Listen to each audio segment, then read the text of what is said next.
Our guest this evening, His Eminence Cardinal Roger Mahony, has been the Archbishop of Los Angeles, the largest Catholic diocese in the U.S., for just short of 25 years.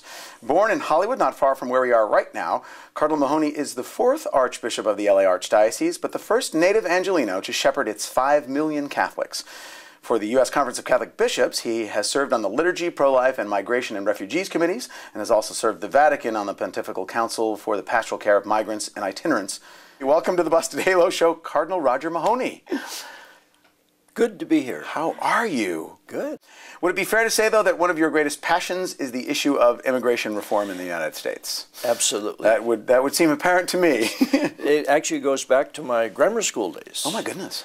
My parents had a poultry processing plant out in the San Fernando Valley here in Los Angeles, and I remember so vividly one day I was there, and my father had 5 or 6 Mexican-American employees, and one day the Border Patrol came crashing through the doors with drawn guns.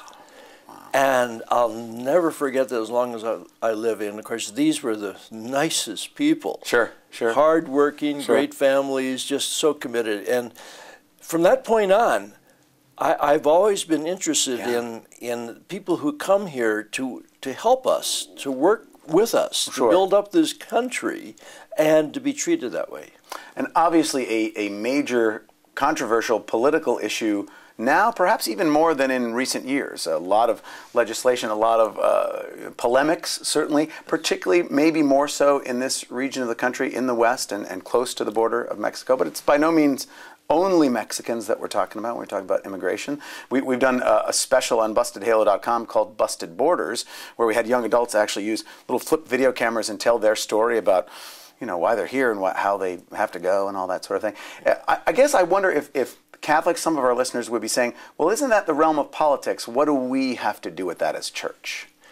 Yes, well, the great positive is that from the very first days, that when the foundation of the First Diocese of Baltimore, 1789 on, the Catholic Church in this country is the one that was always there for all the waves of immigrants, whether they be from Ireland or Germany or Poland or Latin America, wherever they came from.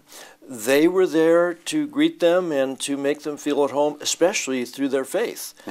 So that is very much part of who we are as Catholics, and that goes back to the Old Testament. Sure, sure. The Old Testament has 36 specific references to the obligation of the Jewish people to welcome and take care of aliens in their midst, newcomers. The New Testament, Jesus himself in Matthew 25 says one of the ways we get into heaven is past the question about how we treated people who come into our midst. So the church has always been there for immigrants, and we've taken heat all the time. You mean, you go back to those days where the signs, no Irish need apply, that were hanging in store windows, and no Germans, please, and all of these things. And no Catholics. No Catholics, yes. So the church has always been there with every wave of immigration, and we just have another wave of immigration going on in our time. And one that for us as church, certainly aside from the gospel and even Old Testament imperative for hospitality, one that is indeed changing who we are as the Catholic Church in the United States. Yes, absolutely. And certainly here in the West, where we notice it. Of course, this city was founded by a diverse group of people, 44 of them, and they were from all over. But today, the influence here, of course, of Mexico, Central America, South America, but all the Asia, Pacific, just tremendous numbers here. So our population is well over 70% Hispanic in the Archdiocese. And the next biggest group are Filipinos, about 800,000.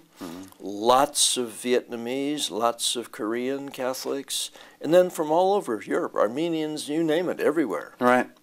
Now, I realize that even this week, with the big LA Congress happening at the end of the week, you'll be there, present for that, as you always are, and then quickly whisked on a plane off to Washington, D.C., meeting with some of our legislators. I guess maybe a basic question is, for people that aren't as steeped in the issue as some people maybe that live here or even yourself, what does comprehensive and Catholic-approved immigration reform look like? It's certainly not, hey, everybody come in, but what is it?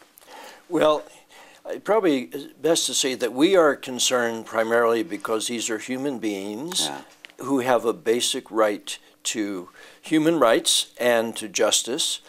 And what has happened is that since we do not have an immigration plan or policy that really regulates the income outgo of people, we've ended up with this big mess. Yeah. And so we believe, and have for years, that the U.S. Congress needs to fix this. Yeah.